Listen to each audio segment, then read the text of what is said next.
نحمده ونصلي على رسوله الكريم أما بعد فأعوذ بالله من الشيطان الرجيم بسم الله الرحمن الرحيم إن أول بيت وضع للناس للذي ببكة مباركا وهدى للعالمين صدق اللہ العظیم۔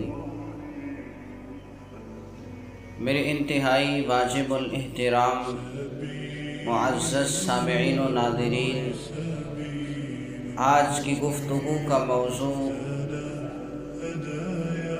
سانحہ مدنی مسجد ہے، جو کہ پاکستان کے دارالحکومت اسلام آباد میں واقع ہے۔ اس مسجد کو شہید کر دیا گیا ہے اور وہاں پر پودے اگا دیے گئے تاکہ یہ تأثر ملے کہ یہاں پر مسجد نہیں تھی بلکہ باغ تھا، پودے تھے۔ دیکھا جائے تو یہ ایک رات کا قصہ نہیں ہے، بلکہ یہ اسی سازش کی کڑی ہے جو کہ پرویز مشرف کے دور میں 2007 میں پیش آیا۔ اس نے بھی 7 مساجد کی لسٹ تیار کی تھی اور اس لسٹ کے اندر یہ مدنی مسجد بھی موجود تھی۔ اس وقت لال مسجد کا سانحہ پیش آ گیا، جس کی بدولت مدنی مسجد بھی اور دیگر مساجد بھی محفوظ رہ سکی۔ لیکن آج اسی مدنی مسجد کو، جو کہ 2007 کے اندر محفوظ ہو گئی تھی، 2025 کے اندر آ کر شہید کر دیا گیا۔ اس سے پتہ چلتا ہے کہ حکومت کے فیصلے ملتوی ہوتے ہیں، منسوخ نہیں ہوتے، بالکل ختم نہیں ہوتے، بلکہ علماء کی آواز اٹھانے پر، عوام کے نکلنے پر وہ اپنے فیصلوں کو مؤخر کر دیتے ہیں۔ تو یہ فیصلہ بھی اسی طرح مؤخر کیا گیا تھا، ملتوی کیا گیا تھا۔ 2007 میں یہ پائے تکمیل کو نہ پہنچا تو 2025 کے اندر آ کر وہی آرڈر، وہی حکم، وہی مسجد کو شہید کرنے کی کوشش کی گئی اور ایک مسجد، مدنی مسجد کو شہید بھی کر دیا گیا۔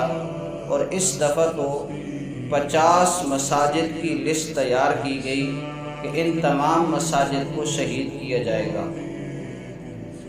تو دیکھا جائے تو یہ پاکستان ہے، لا الہ الا اللہ کی بنیاد پہ بنا ہے۔ ابھی 14 اگست کل آنے کو ہے۔ اس 14 اگست کے اندر جس طرح جشن آزادی منایا جاتا ہے، اسی طرح اس بات کو بھی ذکر کیا جاتا ہے کہ یہ جو پاکستان ہے، جس مقصد کے لیے اسے حاصل کیا گیا تھا، اس مقصد کو پورا کرنے کی کوشش کی جائے۔ تو چاہ جائے کہ ان مقاصد کی حصول کی کوشش کی جائے۔ اسی پاکستان کے اندر جو کہ کلمے کی بنیاد پر بنا، اس کے اندر مساجد کو شہید کیا جا رہا ہے۔ یہ بڑے ہی دکھ کی بات ہے، اللہ کے عذاب کو دعوت دینے والی بات ہے۔ اس لیے کہ جب اس پاکستان کے اندر مساجد محفوظ نہیں ہیں تو پھر اور کون سی چیز محفوظ ہو سکتی ہے؟ اور پھر الزام کیا ہے کہ یہ غیر قانونی جگہ پر مسجد بنائی گئی تھی۔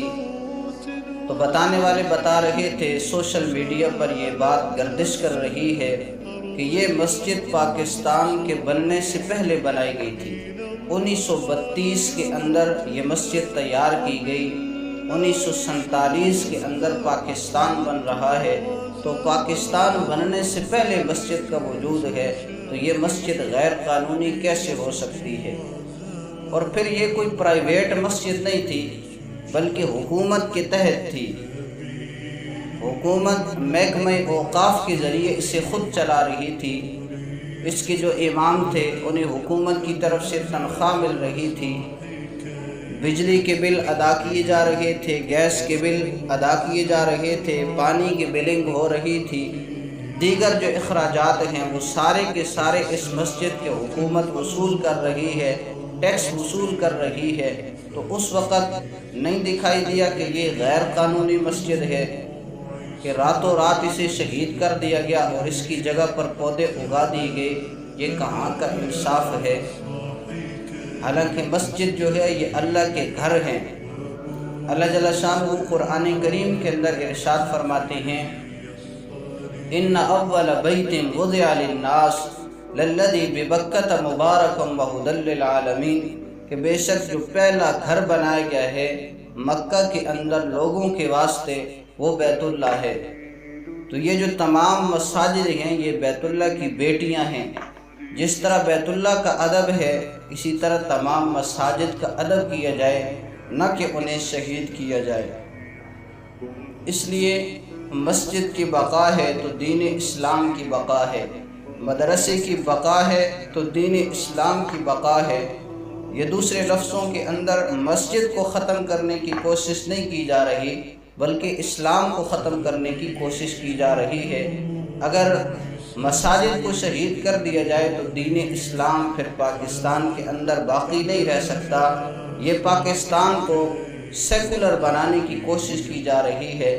تو لہٰذا 14 اگست بھی قریب ہے، آزادی کے جو مقاصد تھے وہ میں نے پچھلی ویڈیو کے اندر عرض کر دیے ہیں، ان مقاصد کے حصول کی کوشش کی جائے۔ یہاں پر شرعی قوانین کا نفاذ ہو، فقہ حنفی کے مطابق فیصلے ہوں، شرعی عدالتیں قائم ہو، اسلامی تہذیب غالب ہو۔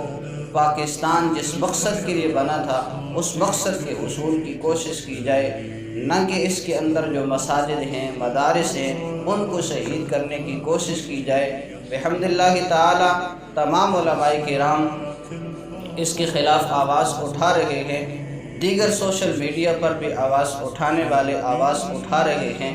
ان کی آواز کو پذیرائی دی جائے اور اللہ کے عذاب کو دعوت نہ دی جائے، اس لیے کہ اللہ کے گھروں کو اگر گرایا جائے گا تو اللہ جل شانہ یہ کر سکتے ہیں کہ ہمارے گھروں کو گرا دیں۔ اللہ جل شانہ مجھے آپ کو تمام باتیں سمجھ کر عمل کرنے کی توفیق عطا فرمائے۔ وآخر دعوانا ان الحمد للہ رب العالمین۔